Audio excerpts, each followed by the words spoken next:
klar parat til et endnu bedre parforhold det næste år. Du skal gøre dig parat til at komme i hypnose. Det gør du bedst ved at finde din yndlingsstol, tæpper og puder, så du sidder så behageligt som overhovedet muligt. Den her hypnose kan du høre lige så tit du har lyst til. Det booster bare dit parforhold. Så nu hvor du har fundet tæpper og puder, og du har sat dig rigtig godt til rette, så går vi i gang. Jeg vil bede dig om at lægge mærke til, at du sidder rigtig godt i stolen. Ryggen mod ryglænet, sidder uden krydsede arme og ben, og du sidder så afslappet som overhovedet muligt. Hænderne i skød og fødderne i gulvet. Der vil også kunne opstå lyde. Lyde fra mit rum, lyde fra dit rum. Bare lad lyde være lyde. Det kan være ure, der tikker, eller en dør, der bliver åbnet og lukket. Bare lad lydene være lyde. Tanker har det også med at komme og gå. Bare lad tankerne være tanker.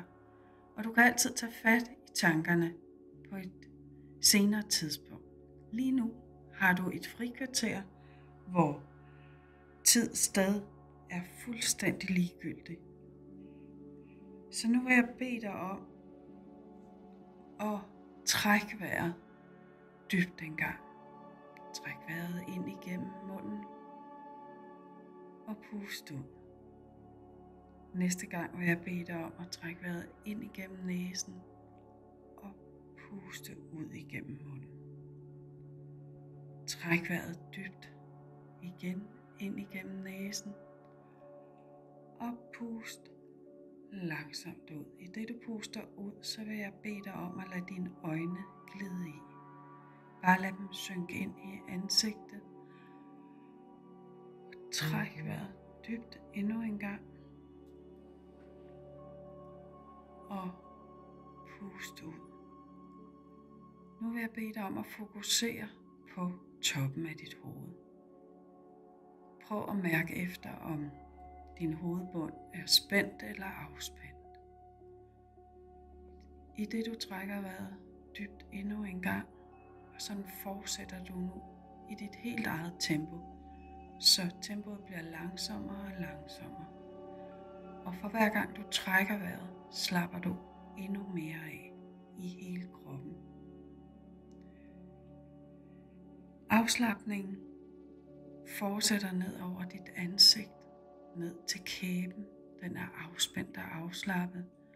Og det er både på forsiden og bagsiden af hovedet, at afspændingen fortsætter videre ned til halsen.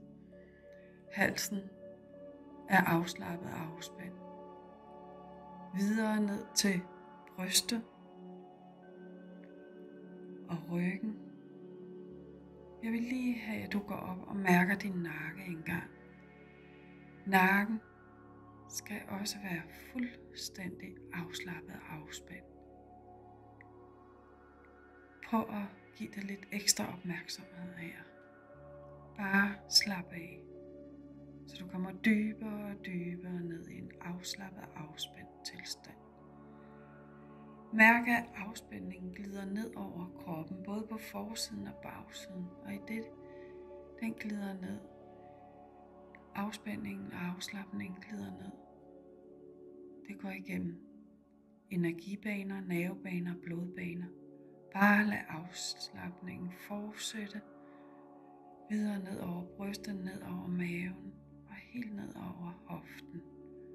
Bare mærk, at du bliver tungere og tungere i din krop og bliver mere og mere afspændt. Og det samme sker på bagsiden af din krop. Mellem cellerne, uden på cellerne.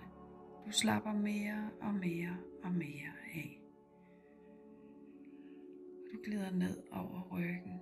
For hver ryghvirvel slapper du mere af, og du kommer dybere og dybere ned i en afslappet og afspændt tilstand. Ned over hofterne. Afslapningen fortsætter ned til lårene. Både på forsiden og bagsiden af lårene. De bliver afspændt og afslappet, og du kommer dybere ned til dine knæ. Knæene både udenpå, inden i ledene og bagpå. Du slapper mere og mere af, og du er afspændt. Videre ned til underbenet. Lægmusklen. Den slapper mere og mere af, og du mærker, hvor tung din ben bliver nu. Bliver tungere og tungere. Kommer dybere og dybere ned i en afslappet og afspændt tilstand. Videre ned til fødderne, hvor de er afslappet og afspændt. Rigtig godt. Helt ud i tåspidserne. Så energibaner, nervebaner, blodbaner bare fordeler afslapningen i hele din krop. Nu vil jeg bede dig om at have fokus på dine skuldre. Både på forsiden og bagsiden af skuldrene, imellem cellerne, uden på cellerne, oven på cellerne, bag ved cellerne. De er fuldstændig afslappet og afspændt. Både ved den højre og den venstre side. Lad afslapningen glide ud over begge skuldre, både på forsiden og bagsiden, ud over overarmene, og afspændingen fortsætter med at afspænde. Du slapper mere og mere af. Du får tungere og tungere arme. Kommer dybere og dybere ned over albuerne, underarmene, både på forsiden og bagsiden, hvor du slapper af. Hænderne bliver tunge. Du kan næsten ikke løfte dem nu. De er så tunge. Og du er fuldstændig afslappet, som det er behageligt. Og du er fuldstændig afslappet. Afslapningen går helt ud i fingerspidserne. Og nu er du så dybt nede, så det er behageligt for dig. Så dybt nede, så det er rart for dig. Og nu kommer lige om et øjeblik, så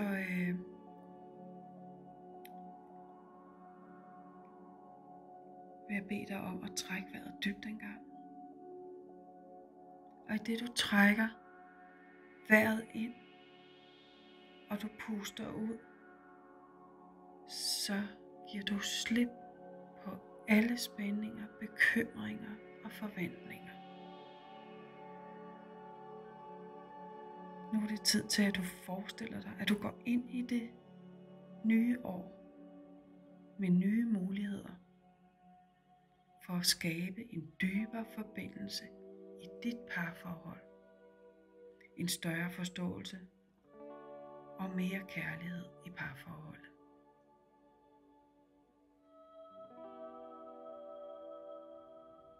Nu vil jeg guide dig ud på en sti. Jeg vil bede dig om at lægge mærke til, hvad der er på denne her sti. Du kan både se til højre og venstre, høre vinden og mærke den på din krop. Du går helt afslappet ud af denne her sti. Måske er det en sti, du kender, måske er det en helt ny sti. Kun du ved, hvordan den her sti ser ud. Læg mærke til underlaget, hvad det er, du går på. Måske er der blomster, måske er der dyr, en hare, der kommer forbi, eller nogle fugle, der fløjter. Bare gå derud af i et resttempo. Lige om et øjeblik vil du komme frem til en trappe. Det er en trappe med 10 trin. Men inden da vil jeg bede dig om at forestille dig dit ønske om et bedre parforhold. Forestil dig nu dit parforhold, som du ønsker, det skal være. Forestil dig, det er som en smuk have. Måske er der steder, der allerede er blomster, fyldt med farver, liv og glæde. Og måske er der også områder, der trænger til lidt mere omsorg og opmærksomhed og næring. Nu er du foran trappen med de 10 trin. Prøv at kigge på den her trappe. Er trinene høje eller lave? Er den smal eller bred? Jeg vil bede dig om at tage det første skridt ud på trin nummer 1. dybere ned på trin nummer 2, dybere ned på trin nummer 3, dybere ned på trin nummer 4, dybere ned på trin nummer 5, dybere ned på trin nummer 6, dybere ned på trin nummer 7, endnu dybere på 8, dybere ned på 9, og helt dybt ned på trin nummer 10. Her for enden af den her trappe, der er en stor port. Måske er porten høj eller lav, bred eller smal. Du kan se, hvad det materiale porten er lavet af. Måske, eller også kan du mærke det. Jeg vil bede dig om at finde håndtaget til den her store port, som er adgangen ind til den gamle have. Inde i den her have, der er alle de værdier, du skal bruge til et godt parforhold. Det er i hvert fald dine værdier, og det er vigtigt, at du finder lige præcis det, der er det rigtige for dig. Værsgo at gå ind ad døren og kig dig omkring. Du kan se haven. Der er nogle steder, hvor den blomstrer og er smuk og er ligesom den skal være, og andre steder trænger den til lidt mere omsorg. Men herinde er der både gamle træer og buske og blomster og alt, hvad der kan være i en gammel have. Det, der er specielt ved den her have, det er, at der er nogle perler, der lyser op nogle steder.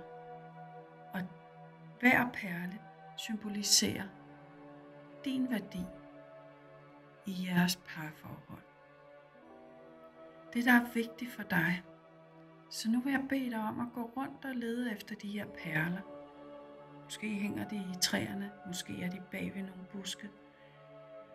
Men når du finder en perle, så vil jeg bede dig om at tage den op i hånden og mærke den her perle og give dig god tid til at se, hvad det her symboliserer. Måske er det lige præcis de værdier, der binder jer sammen. Måske er det respekt. Måske er det ærlighed, humor, tryghed, kærlighed. Eller måske er det der, hvor I føler jer allermest forbundne. Bare mærk hver enkelt perle. Og når du holder dem i dine hænder, så mærker du værdien af det fundament, der er i jeres forhold, og det bliver endnu stærkere. Bare giv dig god tid til at finde de her perler og mærke dem. Nu er det sådan, så Rom blev ikke bygget på en dag. Så små skridt mod en bedre fremtid er vigtige.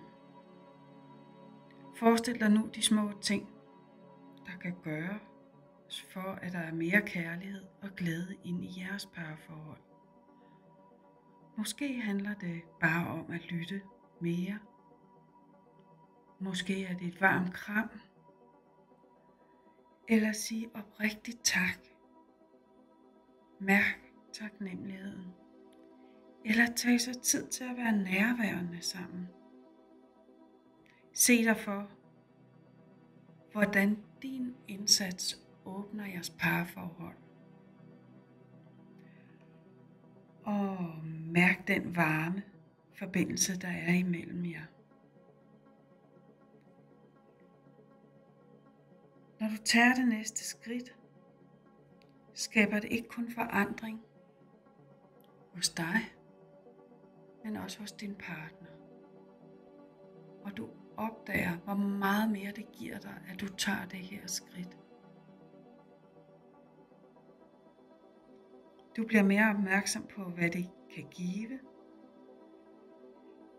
og hvordan du kan tage imod den her taknemmelighed. Nu har du samlet alle perlerne op, og du ved, hvad hver perle symboliserer. Du kan tage dem med dig, for det er tid til at gå tilbage til trappen. Så jeg vil bede dig om at sige farvel, tage afsked med haven, den gamle have, og gå over til porten. Du åbner porten, og du lukker porten. Nu går du ind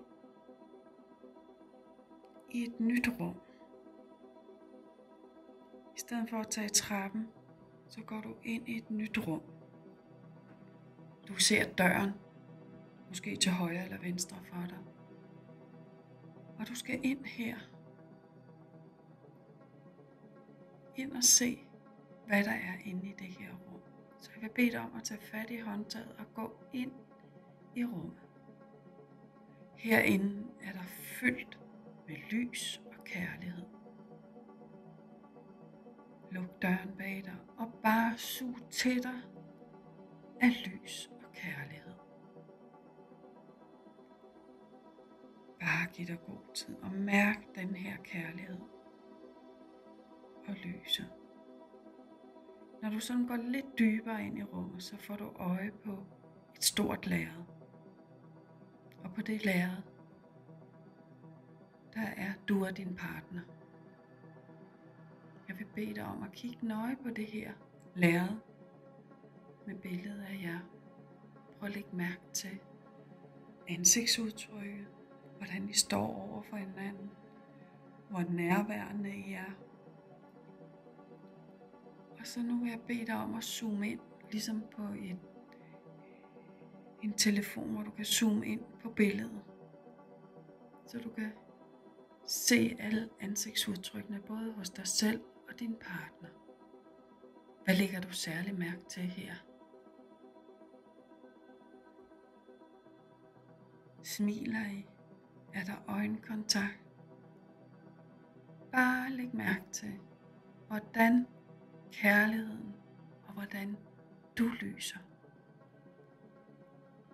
Rigtig godt. Nu vil jeg bede dig om at trykke på en knap. Du finder hurtigt. Knappen lyser op, så du finder knappen lynhurtigt.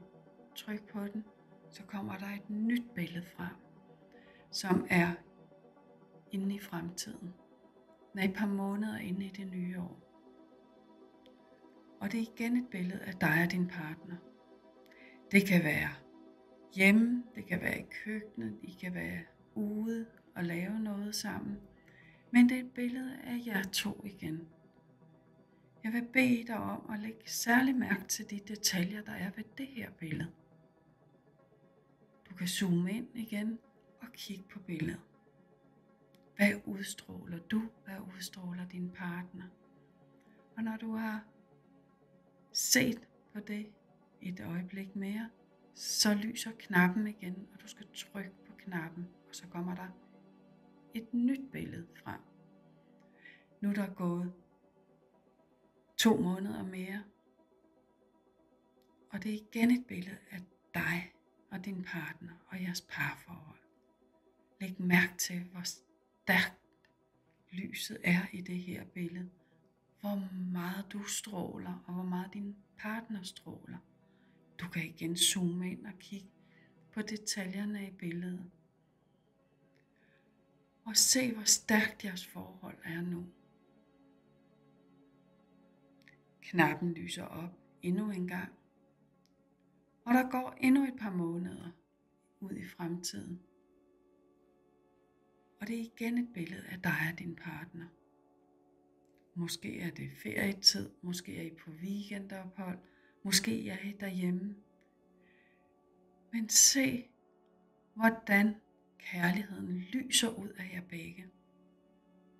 Særligt prøv at lægge mærke til, hvordan du er forandret i det her billede. Og hvordan det er, du ser på din partner.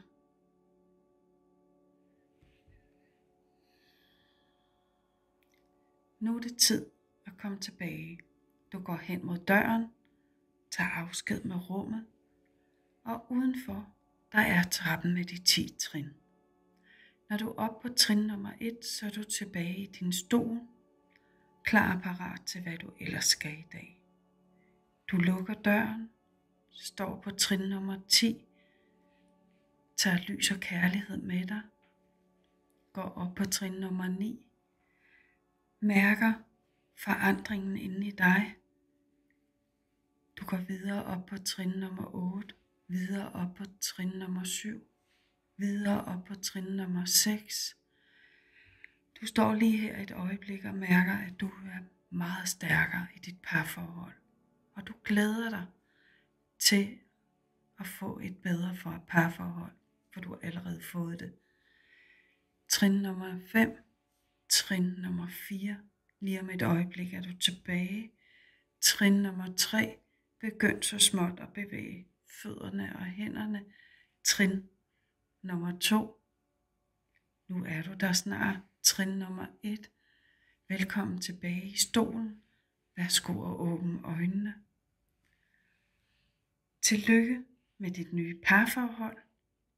Du kan høre den her hypnose så ofte du har lyst til. Godt nytår.